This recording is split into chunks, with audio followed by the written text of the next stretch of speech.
don't know how inclined you are to break that game down after your season's ended. You just summarise it as you ran into the best team in the league, potentially the hottest fall of the season.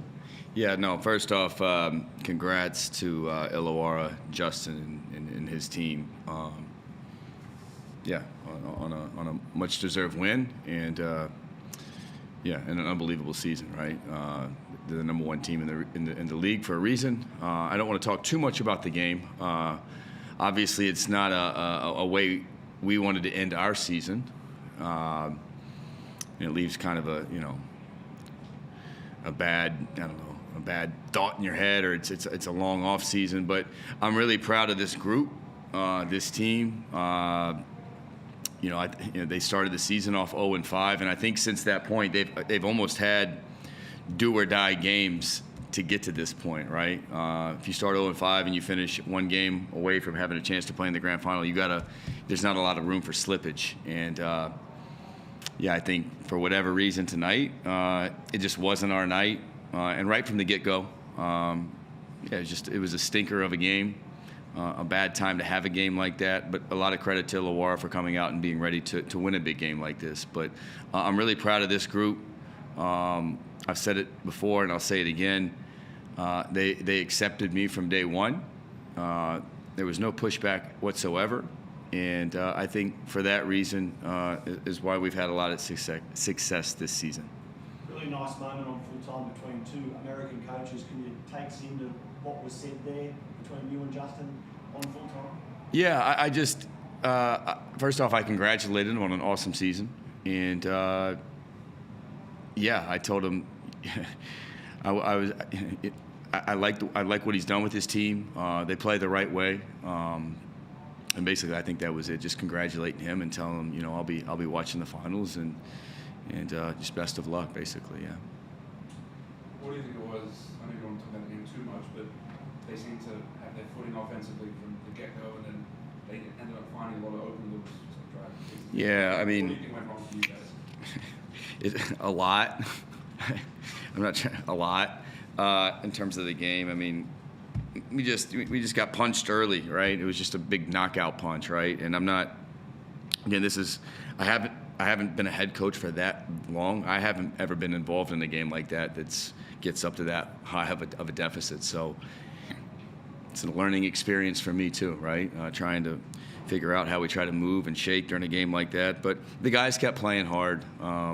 They're a great group of guys, and it wasn't our best night, and it was a bad night to not be at your best with the circumstances that were at stake. But I don't want to take anything away from Illawarra, but I just want to talk more about the season that we had and congratulate the group of guys I got to coach for a large portion of the season. You say Illawarra, you told JT that his team plays the right way. What do you mean by that? I mean, I like the way they play.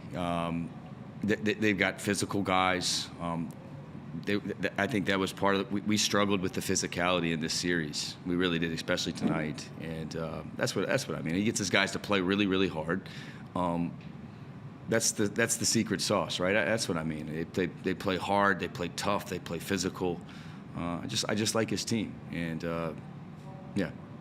How instructive was this game, and I guess this series as a whole for you, not just as a head coach and learning this league, but when you have to now tweak your roster?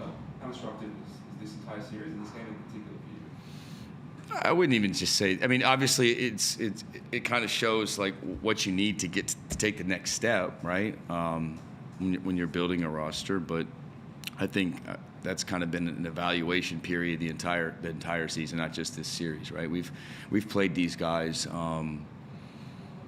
several times this season, all right, and again, it's taking nothing away from them, but I think if we played them again, I don't know if it'd be the same result, right? We just played them 72 hours ago, and it was a much different team on the floor. But we'll worry about that when the time comes.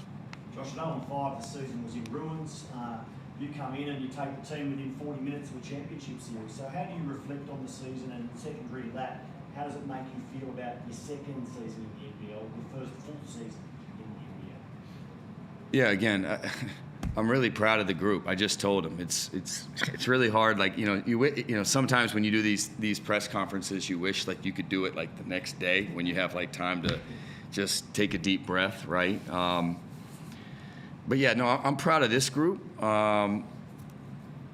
And yeah, we were close, but close doesn't cut it, right? We were also a long ways away from getting to a grand final, right? Because we weren't at the level that we needed to be tonight.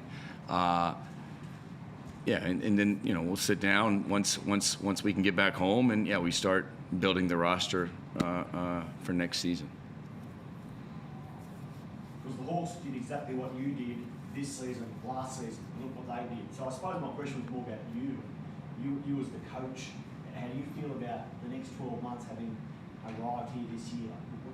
Oh no, I'm excited for the future. I'm ecstatic to be here, but I want to give these guys their moment, right? And I'm not looking for, like, I don't want to talk about roster build and next season yet. Like this is about this team, this season, and the group of guys that were in that locker room that stuck together and supported each other all year long.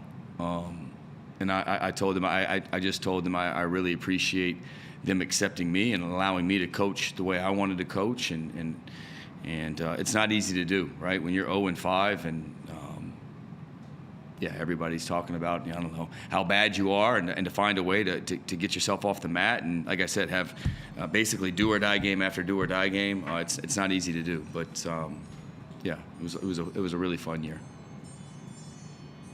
Yeah, as Matt mentioned, you have a whole off-season ahead of you. How do you and the boys plan to try and go that one better like Justin did this season? Yeah, like I just said, we'll once we have some time to take a deep breath and kind of, we'll evaluate what we think we need to go, where we need to pivot. All right, obviously some changes need to be made, but that's every roster in the league. Every team in the league is going to make changes to try to fit the roster to the best style of the way they want to play, and we'll do the same. I have a style that I think can be successful in this league, but it'll be a long, thought out process and very strategic. Thanks, guys. We're good? Sorry, we got one from Yeah. So Josh, I'll go on just quickly for you, Josh. Just about you personally, it's been a hell of a whirlwind of a 5 months. You go from coaching in Turkey, and then all of a sudden you get this job here, you move to a new country, you have to go through a little bit of drama to get your family to come here, you have to pick up a team that started 0-5, and you've pretty much been coaching non-stop. Do you finally get to take a deep breath now and take stock of everything that you've been through, and just have a think about your family life with your young family at home? If my wife was sitting next to me right now, it's probably a good question for her, because she's had the the toughest part of that. I get to, we also have a newborn, or not newborn now, but it's been a whirlwind, right? I think now once the season's over, now you can go home and kind of take a deep breath, but obviously you don't have time to relax too much because there's a lot of work that needs to be done for next season, and we'll get to working on that. But I'm excited to kind of take a deep breath when we get back to Melbourne, and I don't want to say relax, but just deep breath will be nice, Chris. You don't want to relax, but at the same time, spending time with your daughter, is that the thing that you're most excited about, being able to actually get some time to do now? Wife and daughter. Of course. Good answer. Good answer. Yeah. That's perfect. Thanks, Josh. Thank you. Thanks. All right. Good. Thanks. Thanks, guys. Awesome.